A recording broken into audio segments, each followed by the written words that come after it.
Jai Hind, one and all. The topic we are going to take today is electric current. Electric current के बारे में आप लोग basically जानते हैं that rate of flow of charge per unit time through the cross section of the wire. The rate of flow of charge through any cross section of the conductor. Conductor कहिए, wire कहिए, wire आपका conductor यहाँ दिया जा रहा है, obvious सी बात है. उसी को हम क्या कहते हैं? इलेक्ट्रिक करंट कहते हैं. तो इलेक्ट्रिक करंट का फॉर्मूला क्या आ जाएगा? I limit delta T tends to 0. हम टाइम को इनफाइनाइटली स्मॉल ले रहे हैं. टेंड्स टू 0 का मतलब क्या है? Very near to 0 but not 0. Limit का कंसेप्ट आप मैथ्स में क्लास 11 में पढ़ चुके हैं. Okay, so delta T tends to 0, delta q upon delta t will get converted into dq upon dt. ये कंसेप्ट डिफरेंशिएशन में भी पढ़ाया गया है कि लिमिट लगाने पे आपका जो डिस्क्रीट वैल्यू है वो कॉन्टिन्यूअस वैल्यू में चेंज हो जाएगा. Hence, rate of change of charge with respect to time is known as current. SI unit of current we know it very well that the SI unit of current is ampere, जिसे capital A से denote किया जाता है. और ये आपका एक fundamental quantity है. वो भी हम लोग क्लास 11 में फंडामेंटल क्वांटिटीज फर्स्ट चैप्टर में पढ़ चुके हैं. Moving on to the drift velocity. Drift velocity का मतलब क्या है? What do you mean by drift velocity? Drift velocity का मतलब है कि इलेक्ट्रिक फील्ड प्रोवाइड करने पे, पोटेंशियल डिफरेंस प्रोवाइड करने पे इलेक्ट्रॉन जिस स्पीड से पॉजिटिव टर्मिनल की तरफ ड्रिफ्ट करेगा, मूव करेगा, उसे हम कहेंगे drift velocity. The velocity, the average velocity with which the electron gets drifted towards the positive terminal of the battery when the potential difference is applied, that velocity is termed as drift velocity. उस velocity को drift velocity कहा गया है.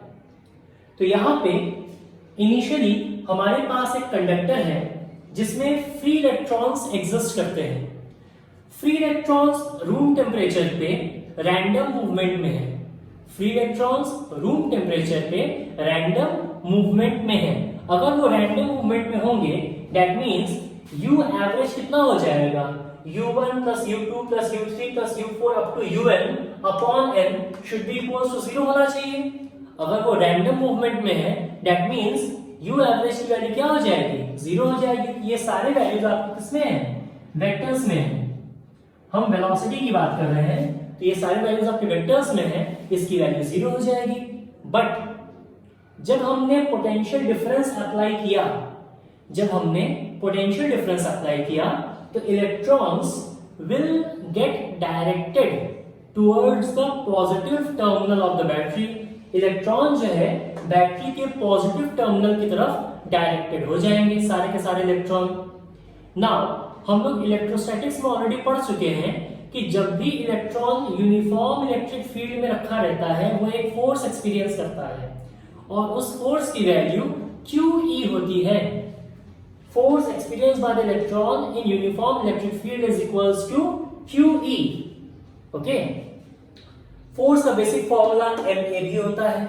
On equating यहां से acceleration की value मिल गई. Okay, acceleration अपने आप में वेक्टर क्वांटिटी है. अभी हमने स्केलर के फॉर्म में रिप्रेजेंट किया है, फाइनली हम इसे वेक्टर के फॉर्म में भी रिप्रेजेंट करेंगे. तो हमें अपने आंसर को vector as well as scalar दोनों ही फॉर्म में रिप्रेजेंट करना है. यहां पे एक क्वेश्चन आता है, क्या किसी भी सब्सटेंस को कंडक्टर होने के लिए कितने इलेक्ट्रॉन्स होने चाहिए, कितने फ्री इलेक्ट्रॉन्स होने चाहिए? तो पर मीटर क्यूब मतलब कि पर यूनिट वॉल्यूम अगर 10 to the power 29 इलेक्ट्रॉन्स हैं, पर यूनिट वॉल्यूम अगर 10 to the power 29 इलेक्ट्रॉन्स की अवेलेबिलिटी है, तब हम उसे कंडक्टर की कैटेगरी में रखते हैं. किसी भी सब्सटेंस को कंडक्टर की कैटेगरी में तब रखा जाएगा जब 10 to the power 29 free electrons की अवेलेबिलिटी होगी. फ्री इलेक्ट्रॉन्स की याद रखिएगा अवेलेबिलिटी होगी, तब जाके हम उसे कंडक्टर की कैटेगरी में रखेंगे. और जब आपका रैंडम मोशन हो रहा था जब आपका रैंडम मोशन हो रहा था उस कंडीशन में इलेक्ट्रॉन्स की जो स्पीड होगी वो 10 टू द पावर 5 मीटर पर सेकंड की होती है। इलेक्ट्रॉन्स की जो स्पीड होती है वो कितनी होती है? 10 टू द पावर 5 मीटर पर सेकंड की स्पीड होती है। तो हमने फोर्स देखा, इक्वेट किया और एक्सेलरेशन की वैल्यू मिली। अब इलेक्ट्रिक फील्ड अप्लाई करने पे इलेक्ट्रॉन्स जब positive, hence we have already seen that force which is experienced by the charge is QE. Force is equals to MA. We know this formula. On equating QE equals to MA, we will get A equals to QE by M. अब हमने चूंकि potential difference apply किया हुआ है, इसलिए electron जो है एक फाइनल वेलोसिटी गेन करेगा जब वो positive terminal of the battery की तरफ जाएगा। Hence, V1, that is the final velocity of the electron, U1 plus A tau 1, V2 is equals to U2 plus A tau 2, up to Vn equals to Un plus A tau n. जहां पे A क्या है? A is the relaxation time between two successive collision. A क्या है? A is the relaxation time between two successive collision. Okay, so tau का मतलब यहाँ पे लिख दिया गया है रिलैक्सेशन टाइम और डेफिनेशन यहाँ पे लिख दी गई है। अब क्या किया हमने? V एवरेज निकाला, V1 plus V2 up to Vn upon n। V1 की वैल्यू को हम यहाँ से V2 की वैल्यू को और Vn की वैल्यू को हम यहाँ पुट कर देंगे। पुट करने के बाद U1, U2, U3, U4 up to Un को हमने एक ब्रैकेट में रख लिया, plus A tau 1 plus tau 2 plus tau 3 up to tau n को हमने दूसरे ब्रैकेट में रख लिया। ओके, इसकी वैल्यू ऑलरेडी हम यहाँ देख रहे हैं, इसकी वैल्यू 0 है, हमने 0 पुट कर दिया और ये हमारी वैल्यू है A की। सो A की वैल्यू यहाँ से लेके हमने यहाँ पुट कर दिया। इस पूरे को हम क्या कहेंगे? Tau average. इस पूरे को क्या कहा गया है? Tau average. हेंस ये हमारे ड्रिफ्ट वेलोसिटी का फॉर्मूला है और इसी को V एवरेज भी कहा जा रहा है। ड्रिफ्ट वेलोसिटी का ये फॉर्मूला है और इसे क्या कहा जा रहा है? V average. तो ये जो रिप्रेजेंटेशन किया गया है, ये रिप्रेजेंटेशन आपका स्केलर फॉर्म में किया गया है।